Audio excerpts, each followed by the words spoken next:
এবার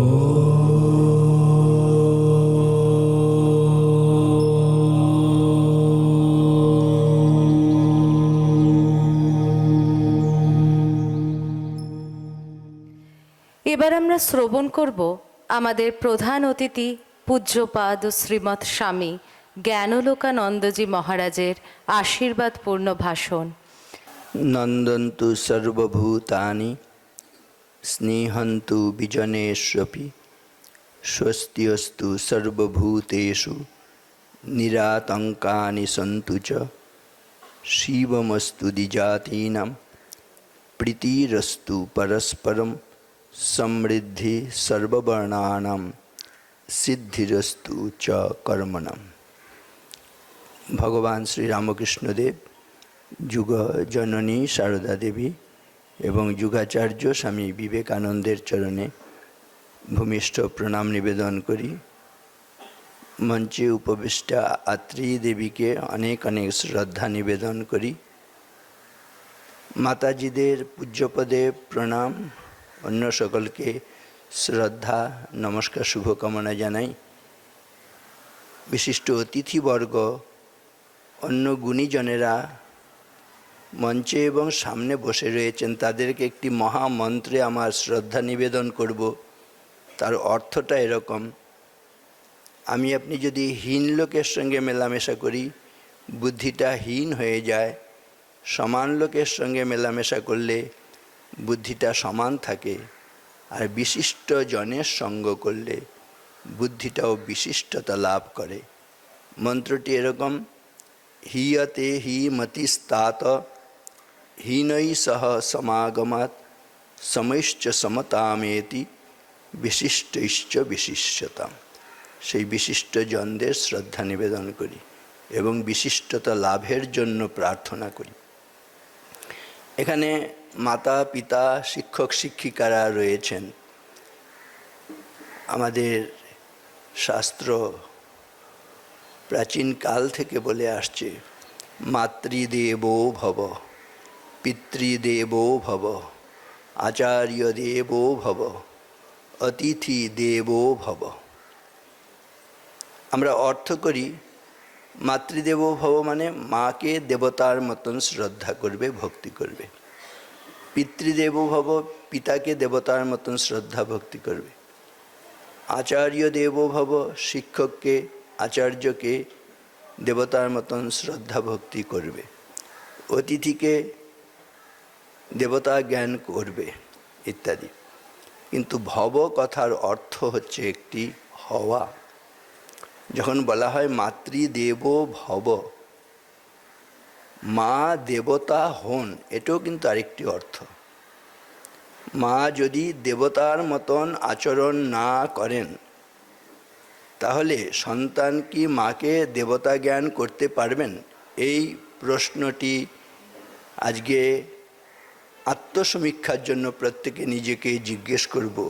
পিতা যদি দেবতার মতন আচরণ না করেন, সন্তান পিতাকে কি দেবতা জ্ঞান করতে পারবে? আচার্য শিক্ষক যদি দেবতার মতন আচরণ না করেন, দেবতা না হন, ছাত্ররা কি দেবতা জ্ঞান করতে পারবে? অতিথি যদি দেবতার মতন না হন, তাকে কি দেবতা জ্ঞান করতে পারবে?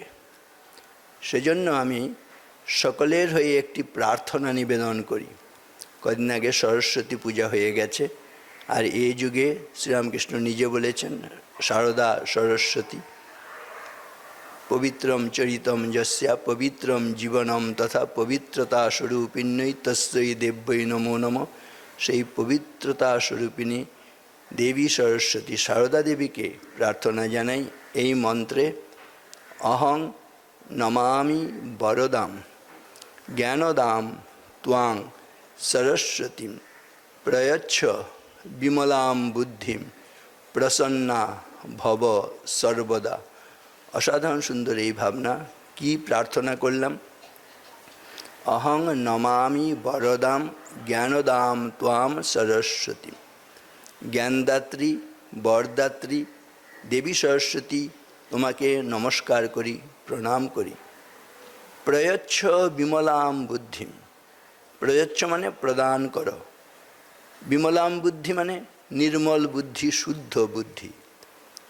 যদি বুদ্ধি আমাদের মলিন হয় তাহলে কি হয়? বুদ্ধি মলিন হলে, পঙ্কিল হলে মা মায়ের মতন আচরণ করবে না। বুদ্ধি মলিন হলে, পঙ্কিল হলে বাবা বাবার ধর্ম ভুলে যাবে, স্বামী স্বামীর মতন আচরণ করবে না, স্ত্রী স্ত্রীর ধর্ম ভুলে যাবে, পুত্র পুত্রের মতন আচরণ করবে না, কন্যা কন্যার মতন আচরণ করবে না। চারদিকে দ্বীপ জ্বলছে, বলা হচ্ছে আপনারে দ্বীপ করি জালো, দুর্গম সংসার পথে অন্ধকারে দিতে হবে আলো, সত্য লক্ষ্যে যেতে হবে অসত্যের বিঘ্ন করি দূর, জীবনের বিনা তন্ত্রে বেসুরে আনিতে হবে সুর। সমাজের দিকে তাকালে দেখছি কেমন যেন বেসুরু বেতালা হচ্ছে। ওই মা মায়ের মতন আচরণ করছে না, বাবা বাবার ধর্ম ভুলে যাচ্ছে, শিক্ষক শিক্ষকের মতন আচরণ করছে না, ডাক্তার ডাক্তারের মতন আচরণ করছে না। ব্রহ্মচর্য, গার্হস্থ, বানপ্রস্থ, সন্ন্যাস, চতুরাশ্রম, প্রত্যেকটা আশ্রমের জন্য কিছু ধর্ম, কিছু কর্তব্য নির্দিষ্ট রয়েছে। আমাদের পুত্রকন্যারা যদি পুত্রকন্যার মতন আচরণ না করে, মা বাবা যদি মা বাবার যে ধর্ম ভুলে যান, বানপ্রস্থী আশ্রমে যারা রয়েছেন তারা তাদের কর্তব্য ভুলে যান, সাধু সন্ন্যাসী যদি সাধু সন্ন্যাসীর আচরণ না করেন, সমাজটা দাঁড়ায় কোথায়? আমরা সকলে শিক্ষার সঙ্গে যুক্ত এখানে যারা আছি, একটি বিষয়ে ভাবতে হবে, জগতের যে ক্ষতি হচ্ছে, অশিক্ষিতরা বেশি ক্ষতি করছে না শিক্ষিতরা, তথাকথিত শিক্ষিতরা জগতের বেশি ক্ষতি করছে? উত্তর সবারই জানা, একটাই হবে, তাই না? অশিক্ষিতরা না শিক্ষিতরা বেশি ক্ষতি করছে? শিক্ষিতরা। যারা শিক্ষিত প্রত্যেকে স্বাক্ষর, স্বাক্ষর কথার বহুবচন করলে হয় স্বাক্ষর থেকে সাক্ষরা। সাক্ষরা কথাটিকে বিপরীতভাবে বানান করুন তো কি হয়? সাক্ষরা রাক্ষসা। বলেছে সাক্ষরা বিপরীতাশ্চেত রাক্ষসা এব কেবলম, সরস বিপরীতশ্চেত সরসত্বম ন মুঞ্চতে। আমরা যেন তথাকথিত স্বাক্ষর হয়ে রাক্ষসে পরিণত না হই, সরস হতে হবে। সরস কথা থেকে বিপরীতভাবে বানান করলো সরসিতাকে। সেজন্য স্বামীজি সরস হওয়াটাকেই বলছেন মানুষ হওয়া।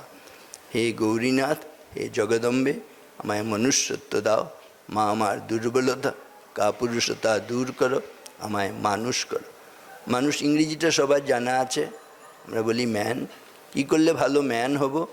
বলা হয় M for morality, A for ability, N for nobility. আর নারীরা বলবেন আমরা ভালো ওম্যান হতে চাই, বলছে আরও দুটো শক্তি বেড়ে যায়, W for wisdom, O for optimism. এইভাবে আমরা সহজে ছাত্রছাত্রীদের কাছে কি করলে তারা আদর্শ মানুষ হয়ে উঠবে সে কথা বলে থাকি। এই ভাবনা ছড়িয়ে দেওয়ার চেষ্টা করা হয়। আরেকটি বিষয়, প্রাচীন কাল থেকে আমাদের এই ছোটরা যখন বড়দের প্রণাম করেন, বড়রা বলেন বাবা মানুষ হও, মা মানুষ হও। ছোটরা যদি প্রশ্ন করে, আমি তো মানুষ আছি, মানুষের যা কিছু থাকার কথা, চোখ কান নাক হাত পা সবই আমার আছে, আর কি করলে মানুষ হব? কাকিমা বলে দাও, জেঠু বলে দাও, স্যার বলে দিন। কজন আমরা সদুত্তর দিতে পারব? দুর্ভাগ্য আমাদের পূর্বপুরুষেরা, বিদ্বজ্জনেরা সুস্পষ্টভাবে বলে গেছেন 7টা গুণ থাকলে মানুষ হই, তা না হলে মানুষ হয়ে পশু। কি বলেছেন? যে সাম ন বিদ্যা ন তপ ন দানম জ্ঞানম ন শীলম ন গুণো ন ধর্ম তে মর্ত্য লোকে ভুবি ভারভূতা মনুষ্যরূপেণ মৃগাশ্চরন্তি। এর অর্থ কি? যে সাম ন বিদ্যা ন তপ ন দানম, যার জীবনে বিদ্যা নেই, ইচ্ছে করলে মানুষ প্রত্যেকে বিদ্যা লাভ করতে পারে, কিন্তু যে বিদ্যার চর্চা করবে না সে মানুষ হয়েও পশু। তপস্যা যে করবে না, ছাত্রানাম অধ্যয়নম তপ, যার যেটা কর্তব্য সেটাই তপস্যা। সেটা করতে ভালো লাগে না, করলে তাতে কল্যাণ হয়। এই তপস্যা মানে পরিশ্রম, অধ্যবসায় করতে হবে, না করলে আমি আপনি মানুষেও পশু। ন বিদ্যা ন তপ ন দানম, দান করতে পারলে, দানের কথা একটু আগে হলো, দান করতে পারলে তাহলে জীবন সার্থক হয়। যেন প্রার্থনা করা হয়, জীবনে যাবৎ আদানম স্যাৎ প্রদানম ততোধিকম ইত্যেষা প্রার্থনাস্মাকম ভগবান পরিপূর্যতাম। হে ভগবান, তুমি আমাদের এই প্রার্থনা পূরণ করো। জীবনে বাঁচার প্রয়োজনে আমরা মা বাবার কাছ থেকে, সমাজের কাছ থেকে, প্রকৃতির কাছ থেকে, রাষ্ট্রের কাছ থেকে যা কিছু গ্রহণ করি, বেঁচে থাকতেই সেই মা বাবাকে, প্রকৃতিকে, রাষ্ট্রকে, সমাজকে যেন তার চেয়ে বেশি ফেরত দিতে পারি। যা গ্রহণ করছি তার চাইতে বেশি যদি ফেরত দিতে পারি, সেই জীবনটা যে সার্থক হয়, সফল হয়, এতে কোনো সন্দেহ নেই।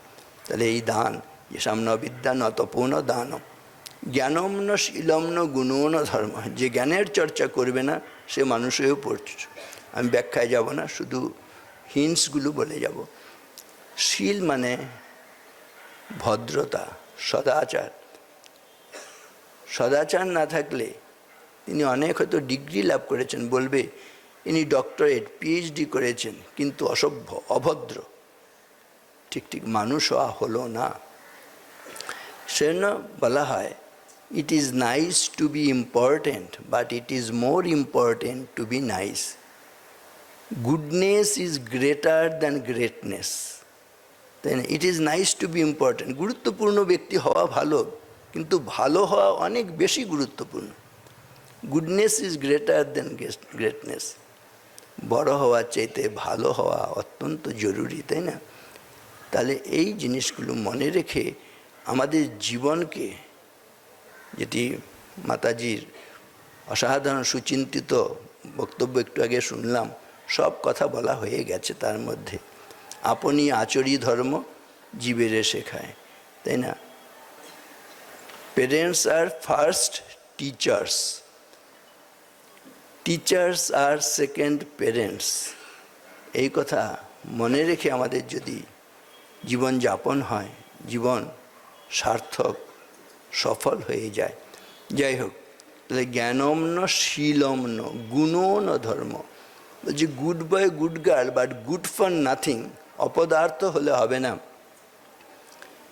সেখানে স্কিল থাকতে হবে, দক্ষতা থাকতে হবে, কোনো না কোনো বিষয়ে আমাদের নৈপুণ্য আসতে হবে, তাহলে আমরা মানুষ। তা না হলে আমরা মানুষ হতে পারলাম না, পশুই থেকে গেলাম। এটাকে গুণ কথার মধ্য দিয়ে বলে, ধর্ম জীবন যাপনের মধ্য দিয়ে মনুষ্যত্ব আসে বলা হয়েছে। স্বামীজির কথায় ধর্ম কোনটা? খ্রিস্টান ধর্ম, হিন্দু ধর্ম, বৌদ্ধ ধর্ম, জৈন ধর্ম? বলছেন our life is a journey, you can term it as pilgrimage also, but this pilgrimage is not from Kolkata to Kedarnath, but from brute man to Buddha man. আমাদের জীবনটা একটা যাত্রাপথ। এই যাত্রাপথকে আমরা তীর্থযাত্রা বলতে পারি, কিন্তু এই তীর্থযাত্রা কলকাতা থেকে কেদারনাথের পথে তীর্থযাত্রা নয়। এই যাত্রা পশু মানবত্ব থেকে বুদ্ধ মানবত্বের পথে যাত্রা। পশু মানবত্ব থেকে বুদ্ধ মানবত্ব মানে আলোকিত ব্যক্তিত্ব হওয়া, অ্যাওয়াকেন্ড সিটিজেন, তাই না? এটা হতে হবে। ওই যে বললাম, আপনারে দীপ করি জ্বালো, নিজেকে দীপ হয়ে জ্বলে উঠতে হবে। সন্তানের সামনে, ছাত্রের সামনে উদাহরণস্বরূপ হলে তখন তারা শিখবে। দেখবেন ছোটদের শিক্ষাটা কেমন হয়, আপনি যেটা বলছেন সেটা তারা শুনবে না, সোজা কথা, ঠিক কিনা? যেটা বলবেন তার ঠিক বিপরীত আচরণ করবে। কিন্তু আপনি যেটা করেন সেটা তারা করবে, যেটা বলছেন সেটা তারা শুনবে না, কিন্তু যেটা করেন সেটা তারা করবে। একটা উদাহরণ দিলে বুঝতে পারবেন। এই তুই বস রে, বস রে, তুই চুপ কর রে, চুপ কর রে, সে তার মতো করে যাচ্ছে।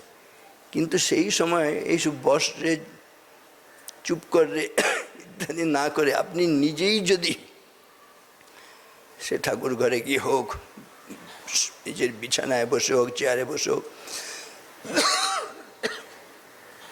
একটু শান্ত হয়ে বসেন, দেখবেন একটু পরেই সেই শিশুটা এসে, তুমি কি করছো? না আমি প্রার্থনা করছি।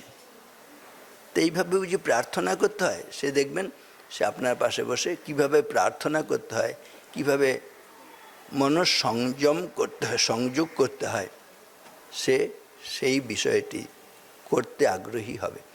সেজন্য বলছি, যেটা বলি সেটা তারা করে না, কিন্তু আমরা যেটা করি সেটা করে। এইভাবে নিজেরা উদাহরণ হয়ে যদি সন্তানকে মানুষ করতে যাই, তারা মানুষ হয়। আর একটা ছেলে মেয়ে যদি সত্যিকারের মানুষ হয়, কি হয় এটা বলে শেষ করি।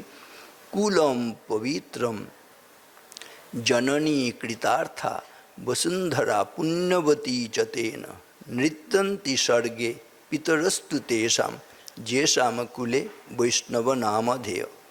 একটা ছেলে মেয়ে যদি বৈষ্ণব হয়, মানে বংশের মধ্যে, মানে ভালো মানুষ হয়, বংশটা পবিত্র হয়ে যায়। কুলম পবিত্রম জননী কৃতার্থা, গর্ভধারিণী জননী, তিনি নিজেকে কৃতকৃতার্থ জ্ঞান করেন, আমি আর কিছু না পারি। একটি দেব শিশুকে এই জগতে উপহার দিয়েছি, যে শুধু নিজের স্বার্থের জন্য বেঁচে নেই। জননী কৃতার্থা বসুন্ধরা পুণ্যবতী চতেন, এই পৃথিবী বসুন্ধরা, নিজেকে পুণ্যবতী জ্ঞান করেন। দেখো, আমার শরীরের ওপর একটি দেব শিশু খেলে বেড়াচ্ছে। বসুন্ধরা পুণ্যবতী চতেন নৃত্যন্তি স্বর্গে পিতরস্তু তেষাম, পিতৃপুরুষ যারা স্বর্গগত হয়েছেন, সেই স্বর্গ থেকে তারা নৃত্য করতে থাকেন। দেখো দেখো, আমার বংশে এমন মহামানবের আবির্ভাব ঘটেছে। তো এরকম যদি জীবন হয়, মানুষ হয়ে উঠি, তাহলে আমাদের জীবন ধন্য কৃতকৃতার্থ। তা না হলে কিভাবে আমাদের জীবনযাপন? রবীন্দ্রনাথের কথায়, শুধু দিন যাপনের, শুধু প্রাণ ধারণের গ্লানি, শরমের ডালি, নিশিদিন রুদ্ধ ঘরে ক্ষুদ্র শিখা স্তিমিত দ্বীপের ধূমাঙ্কিত কালি, লাভ ক্ষতি টানাটানি অতি সূক্ষ্ম ভগ্ন অংশভাগ, কলহ সংশয় সহেনা সহেনার, জীবনের খণ্ড খণ্ড করি দণ্ডে দণ্ডে ক্ষয়। এই কলহ সংশয় খণ্ডিত জীবন যাপন করছি। এমন একটা মানুষের জীবন পেয়ে মানুষের আচরণ করি না, পশুর জীবনযাপন করতে করতে আমরা পশুর মৃত্যুবরণ করি, যে কিনা ঈশ্বরের আশীর্বাদে মানুষ হয়ে জন্মায়, অথচ মানুষের মৃত্যুবরণ করতে পারে না, তার জীবন কখনো সফল হয় না। সেজন্য আমরা স্বামীজির সেই কথাই আবার বলি, হে গৌরীনাথ, হে জগদম্বে, আমায় মনুষ্যত্ব দাও, মা আমার দুর্বলতা কাপুরুষতা দূর করো, আমায় মানুষ করো। কবির কণ্ঠে বলি, পুণ্যে পাপে দুঃখে সুখে পতনে উত্থানে মানুষ হইতে দাও তোমার সন্তানে। সকলকে শ্রদ্ধা নমস্কার, শুভকামনা।